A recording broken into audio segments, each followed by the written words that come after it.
Sri Sai Satcharita, Chapter 42. This chapter describes the passing away of Baba. The stories given in the previous chapter have shown that the light of Guru's grace removes fear of mundane existence, opens a path of salvation, and turns our misery into happiness. If we always remember the feet of the Sadguru, our troubles come to an end, death loses its sting, and the misery of this mundane existence is obliterated. Therefore, those who care for their welfare should carefully listen to these stories of Sai Samartha, which will purify their minds. In the beginning, Hemat Pant dwells on Dr. Pandit's worship and is marking Baba's forehead with tripunda, that is, three horizontal lines. But as this has already been described in chapter 11, it has been omitted here. The readers up till now heard the stories of Baba's life. Let them now hear attentively of Baba's passing away. Baba got a slight fever on 20th September 1918. This fever lasted for 2 or 3 days, but afterwards Baba gave up his food and thereby grew weaker and weaker. On the 17th day, that is Tuesday, the 15th October 1918, Baba left his mortal coil at about 2:30 pm, via Professor G.G. Narke's letter dated 5th November 1918 to Dadasaheb Khaparde, published in Sailila magazine, page 78, first year. 2 years before this, that is in 1916, Baba gave an indication of his passing away, but nobody understood it then. It was as follows. On the Vijayadashmi or Dasra day, Baba all of a sudden got into a wild rage in the evening, when people were returning from Simolangan, crossing the border or limits of the village. Taking off his headdress, kafni and langota etc., he tore them and threw them in the dhuni before him. On being fed this offering, the fire in the dhuni began to burn brighter and Baba shone still brighter. He stood there stark naked and with his burning red eyes shouted, "You fellows, now have a look and decide finally whether I am a Muslim or a Hindu." Everybody was trembling with fear and none dared to approach Baba. After some time, Bhagoji Shinde, the leper devotee of Baba, went boldly near him and succeeded in tying a langota or a waistband round his waist and said, "Baba, what is all this? Today is a Simolangan, that is Dasra holiday." Baba, striking the ground with his satka, said, "This is my Simolangan, crossing the border." Baba did not cool down till 11 pm, and the people doubted whether the Chavadi procession would ever take place that night. After an hour, Baba resumed his normal condition and, dressing himself as usual, attended the Chavadi procession as described before. By this incident, Baba gave a suggestion that Dasra was the proper time for him to cross the border of life, but none understood its meaning then. Baba gave another indication also as follows. Some time after this, Ramachandra Patil became seriously ill. He suffered a lot. He tried all remedies, but finding no relief, despaired of his life and was waiting for the last moment.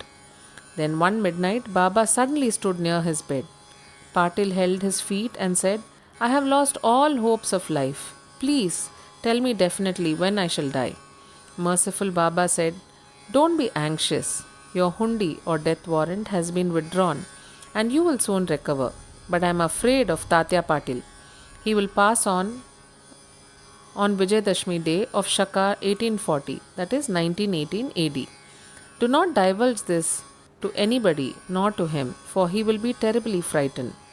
Ramachandra Dada got well, but he felt nervous about Tatya's life, for he knew that Baba's word was unalterable and that Tatya would breathe his last within 2 years. He kept this secret, told it to none but to Bala Shimpi, a tailor only. Only these two persons, Ramachandra Dada and Bala Shimpi, were in fear and suspense regarding Tatya's life. Ramachandra Dada soon left his bed and was on his legs. Time passed quickly. The month of Bhadrapad of Shaka 1840, that is 1918, was ending and Ashwin was approaching. True to Baba's word, Tatya fell sick and was bedridden, and so he could not come for Baba's darshan. Baba was also down with fever. Tatya had full faith in Baba. Tatya's illness began to grow from bad to worse, and he could not move at all, but always remembered Baba. The predicament of Baba began to grow equally worse.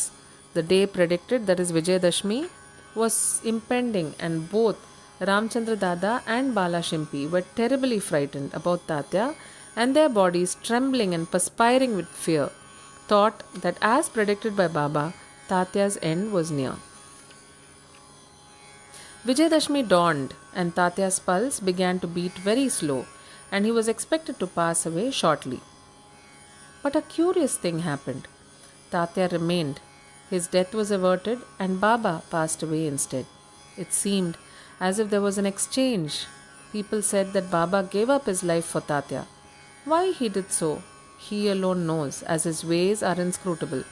It seems, however, that in this incident, Baba gave a hint of his passing away, substituting Tatya's name for his own.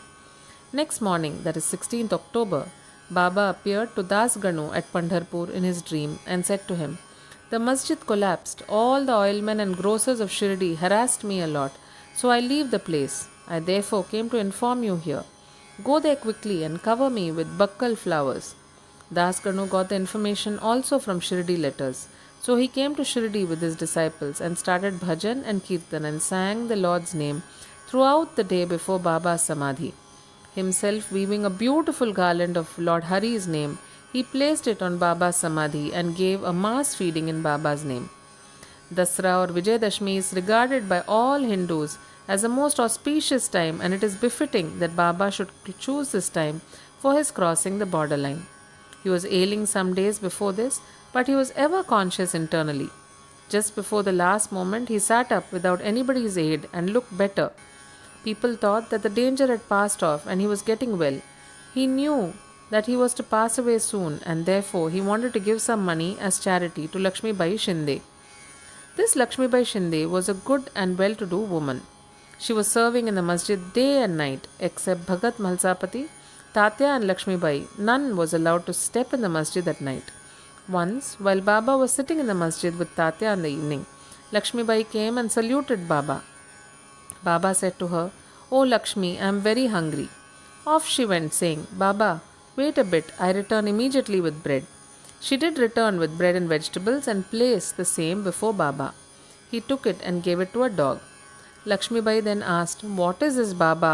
I ran in haste, prepared bread with my own hands for you, and you threw it to a dog without eating a morsel of it? You gave me trouble unnecessarily." Baba replied, "Why do you grieve for nothing? The appeasement of the dog's hunger is the same as mine. The dog has a soul. The creatures may be different, but the hunger of all is the same. Though some speak and others are dumb, know for certain that he who feeds the hungry clearly serves me with food. Regard this as the truth." This is an ordinary incident, but Baba thereby propounded a great spiritual truth and showed its practical application in daily life without hurting anybody's feelings. From this time onward, Lakshmi Bai began to offer him daily bread and milk with love and devotion. Baba accepted and ate it appreciatingly. He took a part of this and sent the remainder through Lakshmi Bai to Radha Krishna Mai, who always relished and ate Baba's remnant prasad. This bread story should not be considered as a digression. It shows how Sai Baba pervaded all creatures and transcended them. He is omnipresent, birthless, deathless, and immortal. Baba remembered Lakshmi Bai's service. How could he forget her? Just before leaving his body, he put his hand in his pocket and gave her rupees 5 and then rupees 4, in all rupees 9. This figure 9 is indicative of the 9 types of devotion described in chapter 21. Or it may be the dakshina offered at the time of Simolangan. Lakshmi Bai was a well-to-do woman, and so she was not in want of any money. Baba might have suggested to her and brought to her notice the 9 characteristics of a good disciple mentioned in the 6th verse of chapter 10, Skanda 11 of the Bhagavad, wherein first 5 and then 4 characteristics are mentioned. In the first and second couplets, Baba's this gift of 9 she will remember ever. Being so watchful and conscious, he ordered them all to clear off. Kaka Sahib Dikshit, Bapu Sahib Bhuti, and others were in the masjid, anxiously waiting upon Baba, but he asked them to go to the Wada and return after meals. They could not leave Baba's presence, nor could they disobey him. So with heavy hearts and heavy feet, they went to the Wada. They knew that Baba's condition was very serious and that they could not leave him. They sat for meals, but their mind was elsewhere. It was with Baba. Before they finished, news came to them of Baba shedding the mortal coil. Leaving their dishes, they ran to the masjid and found that Baba rested finally on Bayaji's lap. He did not collapse on the ground, nor did he lie on his bed, but sitting quietly on his seat and doing charity with his own hand left the mortal coil. Saints embody themselves and come into this world with a definite mission, and after that is fulfilled, they pass away as quietly and easily as they came. Bow to Sri Sai. Peace be to all.